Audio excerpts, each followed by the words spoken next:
Hey, Lindsay Walton here, professional team builder, and in this video I want to answer the question, what is facilitation? Now, anyone who knows me personally knows that I am royally geeked out on facilitation. I love the concept. It is able to achieve so much.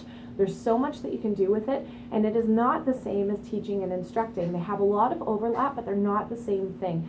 In fact, somebody who is a teacher or an instructor, if they are willing to invest in facilitation skills, they have the ability to exponentially increase the impact of their current teaching or instructing skills. So here's the difference between the three things. A teacher, somebody who's teaching is trying to impart knowledge. And so if I shared a fact with you and then asked you to repeat that fact back to me, or if I could ask you a question and you were able to engage in intelligent conversation on the subject, that's an indication I have taught you something. I shared the information, you were able to share it back. An instructor is focused on skills. So in my role as a CPR and first aid instructor, when I'm teaching those classes, I might be teaching something like CPR. I am demonstrating a skill for a student, and when they are able to demonstrate that skill back for me, they can show me that they can perform the skill. I have instructed somebody.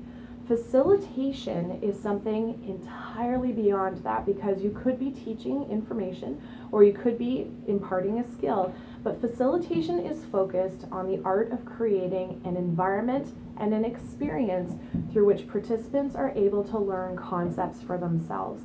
And where this is incredibly important, it's because there are some things that cannot be taught and there are some things that cannot be instructed. A great example of that, I have value. I could try to tell you that you have value until I'm blue in the face. I could talk about value theories. I could teach you all sorts of interpersonal communication skills so that you're able to communicate, all the great things that you have to offer. But in the end, are you kidding me? It's going to be the experiences that you have with other people, the experiences that you have in life that tell you whether or not you have value. It is your experience and your environment that speaks the loudest. Because if you grew up in an abusive home, you got kicked around all the time, it's not going to matter how much somebody tells you that you have value. You have an experience that said something else, that said something to the contrary, and you're going to have the information that somebody's told you and that experience in a deep argument with each other. That takes a lot of time to work through. And so knowing that environment and experience speak so much louder than anything we say or anything that we teach, anything that we instruct, being intentional about facilitation means that you can have some really powerful outcomes. Now, a heads up, if you're interested in facilitation, you got to take the concept seriously.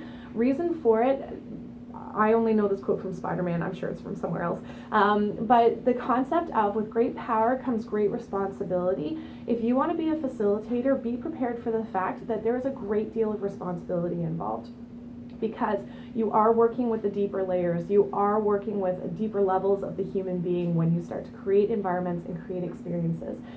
So there is definitely opportunity to do damage if you are trying to create something for sinister purposes. Don't do that. Why would you do that? But if you are trying to create a positive experience, oh my goodness. Okay, when you create an environment and an experience that tells somebody they have value, all the other past experiences can start to be processed through that new lens. You could have somebody who came into your classroom with the intention of learning, say, conflict resolution skills. They thought they were just coming in to learn knowledge and maybe some interpersonal skills, and they ended up leaving at the end of the day actually believing that they were a valuable human being, and that's going to have incredible impact outside of the classroom.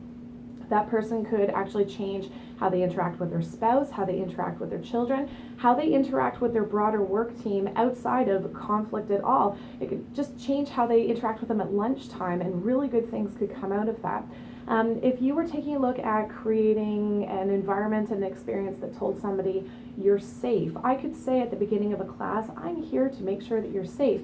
But if I then start off a program with trust falls, where I have a participant standing on a wobbly table, 4 people to catch them and 3 people have no idea what they're doing and keep pulling their arms back, it doesn't matter what I said, the experience doesn't say that I'm safe.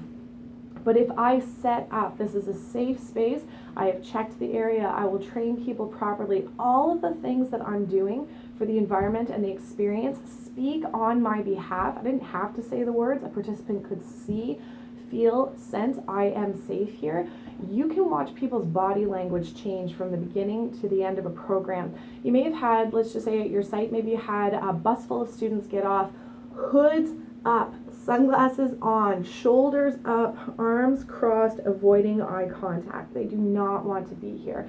Well, all of those things, those are actually guarding gestures. They are, in a sense, emotionally protecting themselves. And so if you create an environment that says that they are safe, somebody says something dumb and you don't care, you don't judge them, you just go, ha, okay, and then move on. People are physically safe, they're emotionally safe. Oh, you know what? I can accidentally say something stupid and it doesn't matter. I was still loved and accepted here.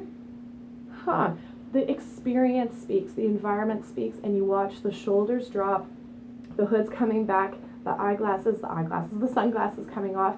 I have seen the transition where honestly, all the guarded students who hesitantly, grudgingly got off the bus, by the end of their program got back on a bus and they were hanging out the windows, waving goodbye to their facilitators. Facilitation is powerful stuff.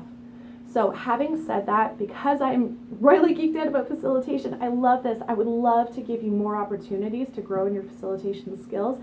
I'm going to be posting a ton of videos on this site, helping you to increase your facilitator's toolbox, meaning activities that you have available to you, helping you to increase your facilitation skills. So keep checking back, and by all means, subscribe to the channel. Be sure to hit the subscribe button. Don't miss a single video, and I'll look forward to seeing you later. All the best.